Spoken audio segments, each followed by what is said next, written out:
dans Parole de femmes. On parle des jeunes et de l'amour cette semaine. Alors hier, on a vu comment on pouvait aborder une fille, une sœur dans l'église. Et aujourd'hui, nous allons voir comment est-ce que on sait si c'est la bonne personne parce que on a passé la phase où on a abordé. Maintenant, la relation devient un peu plus sérieuse et forcément, bah, on arrive à un moment où on se demande mais est-ce que c'est vraiment la bonne personne? Parce qu'on a vu hier que, bah, on voulait quand même être sérieux. On n'aborde pas juste pour le plaisir, pour le fun de séduire et cetera, d'être populaire. C'est en vue d'une vraie relation et d'un mariage. Donc c'est important quand même de se poser la question, est-ce que, c'est la bonne personne? Et je suis avec le pasteur Papicho. Bonjour pasteur Bonjour. Bonjour, Papicho bonjour, de bonjour. Paris. Mhm. Comment hier on l'a pas dit, Ouais. mais alors il faut vraiment le dire aujourd'hui. Papicho, tu es marié. Oui, Tu gravement es marié. gravement marié. Tu es marié depuis combien de temps maintenant? Ça fera 9 ans cette année que je suis marié à la seule et la même femme que j'aime beaucoup. Alors, je l'appelle Lolo, il s'appelle Laurine, mais je l'appelle Lolo. Et vous avez 2 enfants? Deux beaux enfants qui 2 beaux ressemblent enfants. à leur mère pour ceux qui sont charnels, mais pour les spirituels, ils savent qu'ils ressemblent à papa. Donc, Est-ce qu'il ressemble vraiment plus à ta femme? pour les charnels, oui, mais pour les spirituels, Je Dans je quel vais cas, regarder des photos, je suis charnée, je suis spirituelle. Donc tu es marié, c'est ça, tu es marié depuis, tu as dit combien de temps, ça excuse-moi? fera 9 ans cette année. Ça fera 9 ans Oui, cette année. Félicitations, hein. merci. Et ta femme est très gentille, très Alléluia. charmante. Elle est, très, ouais, très gentille et elle prêche bien en Ouais, plus. merci. Donc on te salue et aujourd'hui donc, on va voir comment, savoir si c'est la bonne personne, Oui. parce que hier toi aussi, Laure, tu nous as raconté comment Sam t'avait abordé et comment il t'avait marqué. Yes. Et une fois qu'on a passé, bah, ce stade-là, c'est sûr, on se pose la question, est-ce qu'on a un avenir? Si oui, comment? Nin nin nin. Et ça peut devenir une période, quelquefois très désagréable où il y a beaucoup de choses qui sont remises en question. Et je dirais peut-être particulièrement quand on est chrétien, parce qu'on a cette notion d'obéissance. Quelle est la volonté de Dieu? Qu'est-ce que Dieu veut faire? Les plans de Dieu, et cetera. Et puis, bah, quelquefois, alors que ça doit amener de la clarté, quelquefois, ça Mhm, amène mhm, plutôt du brouillard. mhm. Donc, Papy Chaud, comment est-ce qu'on peut faire? Ouais, c'est là que je dirais que ceux qui ont la grâce et l'avantage d'avoir écouté Dieu avant d'aborder la sœur, eux, ils sont dans une position d'avantage. Ça, c'est bien pour eux. Parce que Dieu leur avait dit, ils n'ont pas la question à poser, est-ce que la bonne personne, quoi, Dieu a dit, c'est vraiment elle. Et ça, c'est bien. Parce qu'en fait, il faut dire que Dieu, lui, voit au-delà de ce que nous voyons aujourd'hui. Nous, généralement, en tant qu'hommes, on est peut-être intéressés, attirés premièrement par l'apparence. Et la Bible dit que nous regardons l'apparence, mais Dieu, lui, il regarde les cœurs. Donc Dieu connaît, il faut se tourner vers Dieu. Si Dieu nous a parlé en premier, déjà, c'est bien. Mais si Dieu ne nous a pas encore parlé, il y a quand même quelques principes qui peuvent nous aider à savoir. Ça doit commencer d'abord par la connaissance de soi-même. Qui je suis et où je vais. Et si je sais qui je suis et où je vais, je peux savoir quelle est la femme qui peut m'accompagner là où je vais. Toutes les femmes ne sont pas les bonnes pour moi. Donc c'est celle qui va marcher avec moi, qui va où je vais et qui est la bonne. Et c'est comme ça qu'il faut avoir un sens d'observation et de savoir est-ce qu'elle veut. Pour donner l'anecdote, personnellement, j'ai rencontré ma femme. La chose qui m'a attiré premièrement, à part le fait qu'elle était jolie, elle était belle, donc ça m'a attiré, alléluia. Mais je me posais des questions, comment faire, est-ce que vraiment... Mais ce qui m'a vraiment touché, c'est que j'avais vu, elle était vraiment accrochée à la parole. Elle l'est toujours, donc elle aime la parole. J'ai jamais vu ma femme passer une seule journée sans lire la parole, et elle lit beaucoup la parole. Et sur les réseaux, elle écrivait chaque jour un verset. Et je me dis, c'est comme si elle s'intéresse à la parole. Et c'était même la porte qui avait initié la conversation, un peu comme on a dit hier. Donc l'information que j'avais, elle aime la parole. Et ma première phrase, ma première question, c'était « Vous êtes pasteur ?» Et c'était la porte qui a fait qu'on a parlé jusqu'à ce qu'on arrive aujourd'hui. On a 9 ans de mariage ensemble. Merci Seigneur pour ça. Alors je disais, je savais où j'allais. Et je savais quel genre de personnes pouvaient m'accompagner. Donc moi, je suis serviteur de Dieu, prédicateur de l'Évangile depuis des années, et je ne pouvais que me faire accompagner par quelqu'un qui est intéressé par ces choses-là. Donc si on n'est pas intéressé par ces choses, c'est évident qu'on n'ira pas loin. Donc pour moi, c'était des signes qui montraient que c'était la bonne personne. Bon, il faut dire qu'aussi, quand on cheminait, des fois, on commençait à se poser des questions. Ah oui, on commençait à se poser des questions parce que dès le départ, Dieu ne m'a pas dit c'est elle. Donc j'y suis allé et j'ai vu ce qui était important, ce qui m'attirait chez elle, et j'ai vu qu'elle pouvait marcher avec moi. Et j'ai eu le temps de prier jusqu'à ce que Dieu aussi me parle. Donc Dieu m'a confirmé, m'a donné la paix par rapport à ça. Donc c'est aussi un principe, le principe de la paix, savoir on a la paix dans son cœur, on sait que Dieu est avec nous. Mais si, par exemple, on s'engage, ou peut-être on est emballé, on est attiré par quelqu'un et on n'a pas de paix, cela veut dire que Dieu n'est pas dans l'affaire. Il m'est arrivé d'être intéressé par quelqu'un, il y a des années vraiment. Alors, je voulais aborder la personne. Le premier jour, je salue la personne. Dieu me dit dans le cœur, c'est pas elle. Donc, Dieu me dit clairement, c'est pas elle. Je m'étais entêté un tout petit peu, mais Dieu m'avait dit que c'était pas elle. Donc, je veux dire, la paix que nous avons dans le cœur peut démontrer que si c'est la bonne personne ou c'est pas la bonne personne. J'aime beaucoup les deux premiers points que vous apportez. Moi, ça a été un peu comme vous avec mon mari. C'est vrai qu'au début, c'est le fait de discuter ensemble et puis vraiment de voir qu'on avait la même vision des choses, mais qu'on voulait aller dans la même direction. Et ça m'a vraiment frappée et ça m'a marqué parce que c'est la première fois que je parlais avec quelqu'un où c'était autant, j'en revenais même pas à quel point ça concordait au niveau de notre appel, au niveau de ce qu'on voulait faire, au niveau de... c'était vraiment fluide. Et moi aussi, je savais pas au début que c'était l'homme de ma vie. J'avais pas cette conviction, mais ça déjà, ça m'a vraiment interpellée. Et cette paix aussi, cette paix moi aussi que j'ai ressentie, c'est super important en fait, parce que je pense que oui, Dieu parle à nos cœurs. Des fois, c'est peut-être pas évident, mais il parle à nos cœurs. Puis on ressent si on a cette paix ou pas. Je pense que des fois, on ne sait pas, mais je pense que si on le sait dans notre cœur, tu le sens quand même. Est-ce que je me sens bien? Est-ce que je sens comme que j'ai cette paix du Seigneur? Et ça va vraiment aussi nous aider à poursuivre ou pas, à connaître la personne. Et moi, dans la paix aussi, il y a la famille qui m'a beaucoup aidée aussi. Parce que Samuel, moi, il venait de l'étranger. Et en fait, ma famille ne le connaissait pas du tout. Et il est venu 4 mois plus tard, donc rencontrer ma famille. Et ma famille a eu une paix, mais divine.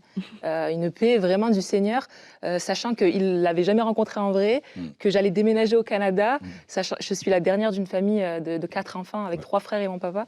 Et donc, la seule fille, donc bien entourée, bien protégée, tout ça. Et quand j'ai vu la paix de ma famille, là, ça m'a confirmé. Je me suis dit, waouh, ok, on voit que ça vient confirmer en fait la paix que j'ai dans mon cœur. Ça m'a vraiment aidée aussi. Ouais. Et tu parlais de l'identité, et ça, je crois que c'est un point aussi qui est important, c'est de me connaître moi-même, parce que ça va être difficile de reconnaître quelqu'un si moi-même j'ai pas réussi à me reconnaître. Et ça risque de nous brouiller dans ces moments-là, parce qu'on se dit oui, peut-être c'est ça que j'aime, c'est ça dont j'ai besoin, c'est ça qui m'attire, mais on se connaît tellement peu soi-même qu'au final on a on a de mauvais critères, et c'est sur la base de notre non-connaissance de nous-mêmes qu'on découvre quelqu'un. Bon, après, ça ne veut pas dire qu'il faut être un expert, qu'il faut tout connaître sur nous, tout savoir les plans de Dieu, etc. Mais un minimum. Et c'est pour ça qu'on dit aux gens, avant de pouvoir commencer une relation, c'est toi, construis ta relation avec le Seigneur, avec toi-même, découvre, guéris, sache ce que Dieu veut pour toi. Parce que quand quelqu'un d'autre arrive dans l'équation, c'est quelquefois c'est plus difficile de le savoir à ce moment-là. Et une des choses par rapport, tu disais, moi, tu savais que tu étais appelée à servir le Seigneur, et puis que ça n'allait pas être juste le dimanche de 10h à midi, mais que ta vie entière allait être au service de Dieu. Et c'est de savoir, est-ce que nos destinées sont compatibles, pas identiques, mais compatibles. Si ta future femme te dit « Ah non, franchement, moi non, je veux surtout pas épouser quelqu'un dans le ministère », et que vraiment c'est le désir de son cœur, que pour elle c'est insurmontable, ça se peut, en fait c'est comme, il y en a un des deux qui va devoir renoncer à sa destinée, un des deux qui va se retrouver dans la désobéissance. Et c'est à ce moment-là qu'il faut faire certains conseils, se dire ok, on s'apprécie, on s'aime bien, ça aurait pu fonctionner, mais ça ne fonctionne pas parce que là, on met nos visions sur la table. Alors, soit il y en a un des deux qui s'est trompé dans la vision, soit vraiment, Dieu nous a parlé et nos visions ne sont pas compatibles et ça ne va pas pouvoir fonctionner. Normalement, là, on doit le savoir même les premiers jours. Parce les premiers jours les premiers jours, on le saura. Je veux dire, les premiers jours, on le saura parce que généralement, notre vision est cachée dans nos rêves et dans ceux qui bouillonnent dans nos cœurs. Et on sait savoir, elle pense par exemple faire des affaires dans la vie, voyager dans tout le monde, partout dans le monde, juste pour faire les affaires et tout. Et il a reçu vraiment, c'est ça. Je vais aller peut-être au Groenland, je vais aller en Afrique du Sud, je serai en Arabie Saoudite, etc. Donc, moi, je sais que Dieu m'a appelé pour être, par exemple, pasteur dans une seule ville. Et comment c'est pas vraiment compatible. Là, déjà, je peux savoir. J'ai peut-être pas besoin de la voix de Dieu qui vient me dire, c'est pas elle. Mais avec ça, je peux. Et autre chose aussi, c'est être capable de voir au-delà d'aujourd'hui. Ouais. Je l'explique autrement. La Bible parlant de Adam et Ève, lorsque Dieu va créer, ou faire sortir la côte et faire à Ève, et va le présenter, j'aime ce que Adam dit. Il dit, voici cette fois-ci l'os de mes os et la chair de ma chair. Entre nous, les os, on ne les voit pas avant de voir la chair. C'est la chair qu'on voit, mais on commence à parler des os d'abord. Ça veut dire que quand on veut aborder quelqu'un ou bien quand on approche quelqu'un, il faut aussi être capable de voir ce qui n'est pas visible aujourd'hui. Donc, voir ce qui est potentiellement la personne. Parce que la personne peut être la bonne, mais elle ne ressemble pas à celle qu'elle se présente aujourd'hui. Donc, aujourd'hui, elle ne ressemble pas à celle que nous cherchons. Une anecdote, il y a un pasteur de l'église, j'aime beaucoup, je raconte ça chaque fois. Il était intéressé à une sœur à l'époque, et on lui a dit, cette sœur va se marier à un pasteur. Alors lui, il dit, bon, c'est cuit, moi je ne suis pas pasteur, je ne vais pas l'épouser. Et puis, en parlant à un autre pasteur, le pasteur lui dit, mais tu es encadreur des jeunes, tu sais déjà le ministère. Ça l'a encouragé. Il est parti vers la sœur, il a abordé, et puis après, la sœur était d'accord. Et quelques années après, il a été ordonné pasteur. Wow. Donc la sœur a eu ce qu'elle voulait, et le frère et le pasteur a eu ce qu'il voulait. C'est très important de pouvoir voir cette partie-là du futur de l'autre. Parce que généralement, ou peut-être, la personne ne se présentera pas forcément comme on rêve. Vous savez, j'aime dans la Bible quand je vois Abraham, on lui pose la question par son fils Isaac, il dit, je vois le bois, je vois le feu, mais où est l'agneau? Le papa dit, Dieu va se pourvoir. Ils arrivent sur la montagne, Dieu a pourvu, mais ce n'était pas un agneau, c'était un bélier. Le bélier, c'est le papa d'un agneau. Ça veut dire que l'agneau peut être caché dans le bélier. Donc la personne que nous voyons aujourd'hui ne ressemble peut-être pas à ce que nous voulons, mais si on est capable de voir, par la grâce de Dieu évidemment, le potentiel qui est caché en cette personne-là, donc on peut le faire, on peut avancer et se dire non, c'est la bonne personne. Il peut y avoir aussi une peur tellement grande de se tromper que ça vient paralyser et de se dire, en fait, il n'y a qu'une seule et unique personne sur toute la planète Terre. Et si je passe à côté, je suis foutue, je vais passer ma vie seule. Et puis, et du coup, ça génère beaucoup de craintes. Et on peut faire des choix par crainte. On peut se marier par crainte en se disant... si je passe à côté, et ne pas se marier aussi par crainte, si c'était pas la bonne personne et que je me trompe et tout ça, et c'est de réaliser, oui, il y a une personne idéale, il y a Dieu a le meilleur pour nous, mais ce meilleur n'est pas forcément dans le cadre du mariage, une seule et unique personne dans tous les humains qui peuvent exister. Comme tu dis, il y a des choses... Dieu n'a pas besoin de parler, ça fonctionne pas, ça fonctionne pas. Et comme toi, tu as rencontré ta femme et tout ça, puis Dieu a confirmé, Dieu a approuvé ce choix. Je pense que la plus grande difficulté, mais en fait, ce qu'on doit être prêt à faire, c'est ça, c'est renoncer. Si c'est pas la bonne personne, si Dieu dit non, mais en fait, j'approuve pas, parce que soit les os à l'intérieur que tu vois pas sont problématiques, soit parce que vos destinées vont pas être compatibles. Il y a meilleur pour toi, pour lui, pour elle, etc. Mais il n'y a pas cette peur de passer à côté de la seule et de l'unique personne. Je crois que ça prend beaucoup d'énergie et ça fait faire beaucoup d'erreurs au final. Soit on se marie, soit on ne se marie pas, mais à cause de la peur. Et la peur ne peut pas être le moteur de nos décisions. Et puis d'être un peu plus peut-être détendu en se disant non, Dieu a le meilleur pour moi et je ne passerai pas à côté. Et il n'y a pas une seule et unique personne. Il y a une bonne personne pour moi. J'aime ça parce que, à mon avis, ce n'est pas une très bonne information de dire aux gens qu'il y a une seule et unique personne dans le monde qui est compatible. Moi, je l'illustre autrement. Je dis que c'est vrai que je peux mettre des chaussures, mais je peux mettre que ma pointure. Ma pointure, il y en a. Si je mets du 42, il y a des 42. Il y a des 42 baskets, chaussures, boots et autres. C'est du 42. Donc, c'est savoir les choses de cette manière. Sinon, Dieu ne demandera pas de trouver. La Bible dit, celui qui trouve une femme trouve le bonheur. Donc, il ne faut pas chercher. Donc, il te dira, c'est à gauche, à droite. Donc, c'est ça, c'est très, très important. Mais une autre partie, parce qu'on parlait tout à l'heure de la paix, qui est très importante. La paix, généralement, vraiment la paix dont nous avons besoin pour se reconnaître la personne doit être d'abord sa paix à soi. Dieu peut permettre que notre entourage puisse être d'accord. Dieu peut permettre aussi que notre entourage ne soit pas d'accord et que nous soyons la seule personne.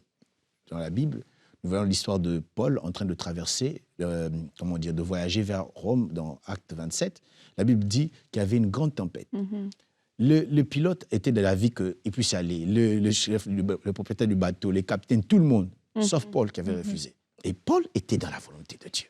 Et lorsque les choses sont retournées, eux, ils avaient peur, mais Paul était dans l'assurance parce que Dieu lui avait parlé. Donc, c'est possible que l'entourage ne soit pas forcément dans la paix et qu'on soit dans la paix, mais c'est aussi encore bénéfique si l'entourage est dans la paix et nous sommes aussi dans la paix. Donc, il faut dire que ça joue d'abord par Dieu, la connaissance de soi, et aussi la voix intérieure du Saint-Esprit qui peut nous aider. Et comme tu l'as dit, peut-être autrement, mais avoir aussi le bon sens. Le bon sens, il y a d'autres personnes, on sait que ça ne marchera pas. Ça ne marche pas, ça ne marche pas. Et surtout, non seulement ça ne marche pas, mais je n'arrive pas à supporter ce que cette personne fait. Et moi, je conseille, je dis, si tu n'arrives pas à supporter, crois-moi, la personne ne va pas changer du jour au lendemain, elle sera toujours comme ça. Donc, parce que le mariage, à mon avis, on épouse les qualités, on épouse aussi les défauts. Ah oui, on épouse aussi les défauts qui changent, des fois qui ne changent pas, ou des fois qui prendront le temps de changer. Donc, quelqu'un qui a vécu une vingtaine d'années avec cela, vous ne le changez pas en une année, en 2 ans. Donc, c'est ça. Mais aussi, je crois aussi que dans le mariage, une personne peut devenir la meilleure version d'elle-même. Et c'est ça aussi. Donc, ça veut dire que dans le mariage, j'estime, il y a un travail à faire. J'ai souvent l'habitude de dire qu'on ne ramasse pas le bonheur dans le mariage. On travaille pour le bonheur. Oui, on travaille pour le bonheur. Ramasse pas le bonheur. Oui, en essayant de travailler soi-même et de faire sortir au travail aussi l'autre en faisant sortir le meilleur qui en soit, en l'autre. Des fois, il y a des domaines peut-être où je n'ai pas trop de confiance, je ne me connais pas trop, mais ma femme peut m'aider, tout comme elle aussi. Il y a des domaines de sa vie où peut-être elle a peur, elle ne connaît pas. Je peux l'aider à devenir la meilleure version d'elle-même. Et c'est la meilleure version d'elle-même que je dois voir avant de me lancer dans la relation, et Dieu nous l'accompagne. C'est ça.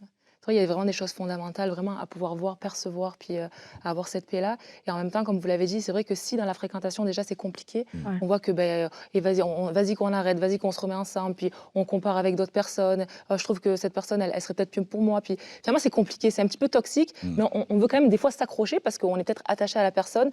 Mais si c'est trop compliqué avant, c'est fort probable que après aussi le mariage, ça n'aille pas en s'arrangeant. Et c'est pour ça aussi que, évidemment, la relation avec Dieu va être vraiment très, très importante pour toi et pour la personne en face. Parce que finalement, c'est ça qui va t'aider à ne pas marcher dans la peur, de te dire, mince, j'ai peur de ne pas me marier, Dieu m'a peut-être oublié, il faut que je fonce. À demander à Dieu, donne-moi ton discernement, vraiment, je veux être à l'écoute de ta voix. Et en fait, ça va nous permettre de pouvoir avancer sans stress, jour après jour, d'être à l'écoute. Et pareil pour la personne, c'est ce qu'on doit vraiment rechercher en premier, vraiment chez l'autre. C'est ça, c'est cet amour pour Dieu, un disciple de Dieu, quelqu'un qui va nous inspirer, qui va nous aider à grandir. Et je pense qu'à partir de là, le reste va découler petit à petit, mais de façon comme si, comment dire, ça va être pas facile, mais ça va découler en fait. On va pas trop se prendre la tête parce que on va être dirigé par le Seigneur. Enfin, moi, en tout cas, c'est comme ça que je l'ai vécu, puis j'ai l'impression que ça a coulé quoi, dans les fréquentations. Okay. Bon, il faut dire qu'il y a de ceux qui se prennent la tête aussi parce qu'ils ont des mauvais caractères. Oui, le problème c'est... un bon caractère. Ah oui, non. Mais, ouais. Merci Seigneur pour son cas. Mais c'est juste pour aller de l'autre côté, pour aider aussi les uns les autres. Mais il y a d'autres personnes qui se prennent la tête parce qu'ils ont des mauvais caractères. Donc par exemple, moi je sais pas, je prends un exemple, je ne savais pas pardonner. Si je ne sais pas pardonner, dans la relation, c'est compliqué parce que dans une relation, pour qu'elle tienne, il y a 2 choses, l'amour et le pardon. Il n'y a aucune relation, vous me direz peut-être que chez vous c'est différent, où on n'a jamais heurté, ça n'est jamais arrivé de heurter l'autre. D'une manière ou d'une autre, on fera mal, on va offenser. Et s'il n'y a pas l'amour, il n'y a pas le pardon, on ne peut pas avancer. Donc des fois, le problème, ce n'est pas Dieu, ce n'est pas la personne en face, le problème c'est moi. Je ne sais pas pardonner, je ne sais pas supporter, je ne sais pas comprendre, je ne sais pas porter la personne, ou peut-être, je dirais mieux, je suis peut-être égoïste, je vois que moi, ce qu'on ne m'a pas fait, et pour moi, je dis non, ce n'est pas la femme idéale. c'est comme ça, c'est pas elle ou c'est pas l'homme idéal, je change. Alors que c'était la personne qu'il fallait, mais on est passé à côté parce qu'on a une mauvaise information ou on a un mauvais caractère et on ne sait pas comment s'y prendre. Donc, on n'arrive pas à aboutir dans la relation de ce sens. Mais c'est pour ça que j'aime aussi la relation avec Dieu, parce que ça va nous aider, comme vous l'avez dit au début, à voir plus loin sur des choses fondamentales. Donc, la relation avec Dieu, l'appel, ce qu'il y a en commun, ce qui vraiment nous rapproche. Après, c'est sûr que le caractère, de toute façon, on est toujours en devenir, on est toujours en amélioration. Et ça, il faut en être conscient dès le début. Tu ne vas pas épouser quelqu'un en disant ça va être facile, il va juste répondre à mes besoins. Il faut partir du principe que oui, il va avoir un travail à faire. On est imparfait et on grandit, merci Seigneur, par la grâce de Dieu, tous les jours avec lui. Mais c'est ça, il faut réussir à différencier les choses entre cette personne, c'est la bonne pour moi. J'arrive à voir le potentiel, comme vous l'avez dit, ce qu'elle va devenir. Mais je suis consciente aussi que c'est sûr qu'il y aura aussi un travail à faire. Quand je parlais quand ça va pas bien dans les fréquentations, c'était vraiment le côté, on arrête de se mettre ensemble, on continue. C'est comme si, c'est comme toxique en fait. Et c'est là où des fois, c'est en train de te dire, mais peut-être qu'il y a un problème de relation en fait. C'est plus dans ce sens-là. C'est sûr que dans les fréquentations, quand tu te bats déjà pour rester ensemble, alors que t'es pas engagé à 100% et que c'est une relation qui amène plus de drama et qui amène plus de peine, plus de tristesse, plus de problèmes qu'autre chose, c'est soit, comme tu disais, soit j'ai un problème en fait, cette relation elle était censée être bonne, mais je suis en train de nuire à cette relation. Ou cette relation, elle n'est pas faite pour se poursuivre parce que ça sera continuellement comme ça, parce que je suis comme ça, la personne est comme ça et on n'arrive pas à s'entendre. Et il faudrait qu'il y en ait un qui meure pour que la relation puisse fonctionner. Et on a besoin de faire preuve de discernement, mais je crois qu'à fois, on s'attache à une relation pour de mauvaises raisons. Et du coup, mais on voit que cette relation ne nous apporte vraiment pas grand-chose et que finalement, quand la personne n'est pas là, on est plus heureux. Et c'est à ce moment où il faut se dire, même si ça fait 2 ans qu'on essaye que ça fonctionne, on va en parler dans la rupture à la fin de la semaine, mais de se dire, je me bats peut-être pour une relation qui n'est pas mon combat, en fait. Oui, j'ai aimé ce que Laure a dit tout à l'heure, le mot toxique elle a utilisé. Des fois, c'est difficile de sortir d'une relation toxique. Elle est toxique, mais c'est difficile. Voilà pourquoi moi, pour ma part, à chaque fois que je reçois une sœur à l'église dans mon bureau, elles peuvent témoigner, ceux de mon église, elles sortent jamais sans que je pose cette question. Je pose la question de savoir quand est-ce que tu vas te marier. En fait, c'est une façon de la provoquer. La réponse qu'elle va donner déterminera le conseil que je vais lui donner. D'autres diront, quand est-ce que tu vas te marier? Oh non, j'attends l'argent. Est-ce que pour se marier, on a besoin d'argent? Non, il n'y a personne. Je dis, ok. Et je conseille toujours aux filles comme aux garçons de prier pour leur mariage activement. Même si personne ne pointe à l'horizon, on ne voit rien, on voit les hommes comme les arbres, mais on se met déjà à prier. Pourquoi? Parce que la prière te permet de pouvoir maîtriser tes sentiments. Parce qu'une fois que tu entends, les sentiments sont engagés dans l'affaire, tu peux être dans une relation, comme elle a dit tout à l'heure, toxique, mais pour en sortir, c'est difficile. Tu t'accroches pour des mauvaises raisons, seulement pour ce que tu ressens. Tu sais que ce n'est pas une bonne personne. Il te bat, elle t'insulte, elle te manque du respect, il te fait des choses, mais tu t'accroches seulement. Donc la prière te permet de maîtriser tes sentiments. Mon pasteur Noël a l'habitude de dire, il dit les sentiments, donc c'est que tu sens là te ment, sentiments. Donc les sentiments ne disent pas toujours la vérité. Et quand tu es pris dans le piège des sentiments, c'est vraiment difficile de sortir. Voilà pourquoi il faut vraiment prier là-dessus avant. Et puis, la prière te permet aussi de reconnaître la bonne personne, d'être sensible à la bonne personne. Parce que des fois, la bonne personne vient, on n'est pas sensible. On a des critères qui ne sont pas les critères de Dieu. Il y a une sœur qui avait des critères trop élevés. Elle se dit, moi, j'épouse quelqu'un qui doit avoir au moins un doctorat. Sinon, je ne veux pas. Alors, il y a des frères qui venaient, peut-être avec bac plus 3, 4 par là, mais elle refusait non. Mais ce qu'elle ne savait pas, là, j'étais en train d'avancer.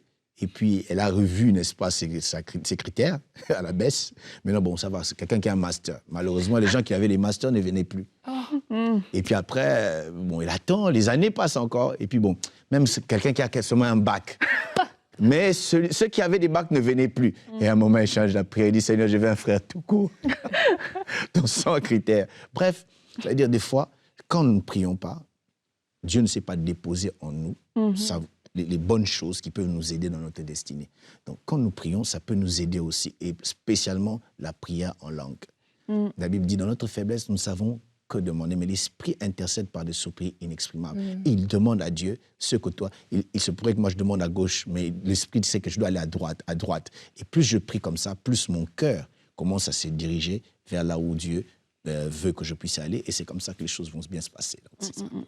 Et là, une question aussi, quelquefois, qui peut être confondue avec est-ce que c'est la bonne personne, c'est est-ce que c'est le bon moment? Est-ce que c'est la bonne saison? Est-ce que c'est la bonne vitesse aussi? Parce que quelquefois, c'est la bonne personne, mais parce que les saisons, l'ordre divin n'a pas été respecté, cette bonne personne devient la mauvaise personne. Oui, oui. Parce qu'on n'a pas fait les bonnes choses au bon moment. C'est comme un avocat, s'il n'est pas mûr, bah, c'est pas bon. Et puis on se dit, ah, c'est pas bon, j'aime pas l'avocat, mais en fait, c'est juste, c'était trop tôt. Et quelquefois, bah, c'est trop tôt. Et il y a des principes de base, je crois qu'on n'a pas encore une fois besoin que Dieu parle, c'est des choses évidentes. Quelqu'un qui est dans une relation, bah non, je ne peux pas commencer une relation avec cette personne. Oui, mais Dieu m'a parlé. Bah, et c'est elle, et la personne, elle est en train de se tromper, elle est dans une mauvaise relation. Bah, laisse-la sortir de sa relation. Euh, Comment ça peut être quelqu'un, je sais pas moi, si c'est quelqu'un qui a été engagé avant, mais qui n'a pas guéri justement, qui est encore dans des blessures, etc. C'est de se dire, bah, il y a besoin d'une œuvre de guérison, une œuvre de restauration. Et est-ce qu'on va tout de suite s'engager, ou est-ce que, bah oui, peut-être qu'on s'est abordé, mais j'ai su où tu en étais. Bah, peut-être oui, tu es la bonne personne, mais laissons-nous le temps pour que tu puisses guérir, parce que ça, construire en même temps que la guérison, dans le cadre des relations amoureuses, c'est très difficile. Très difficile. Donc, quelquefois, bah, on se pose cette question-là, est-ce que c'est la bonne personne? Mais on ne fait pas attention au processus de Dieu, et du coup, bah, tout se mélange, et finalement, oui, c'était la bonne personne, mais le processus, l'ordre est complètement défait, et du coup, bah, on se retrouve avec des fausses conclusions, et on le dit souvent dans Parole de Femme, les fausses conclusions et les mauvaises leçons qu'on peut en tirer, parce qu'on a vraiment eu cette confusion entre la bonne personne, entre le qui et le quand, au final. Donc, pour terminer, Papicho, peut-être, est-ce que tu veux prier pour ceux qui sont justement dans ces interrogations? Surtout ça, prier pour que Dieu fasse grâce, et puis que Dieu puisse révéler le bon chemin, parce que j'estime que je sais que ce n'est pas vraiment évident. On a besoin de la grâce de Dieu. Avant de prier, j'aimerais juste encourager nos bien-aimés de ne pas s'engager dans une relation seule, mais être bien entouré. Les gens qui peuvent conseiller. C'est vrai, on n'est pas obligé de prendre tous les conseils, on n'est pas non plus obligé de réfuter les conseils. On doit écouter les conseils des gens en qui nous avons vraiment confiance, et qui peuvent nous parler avec leur cœur, et surtout inspirés de Dieu pour pouvoir nous parler. C'est très important.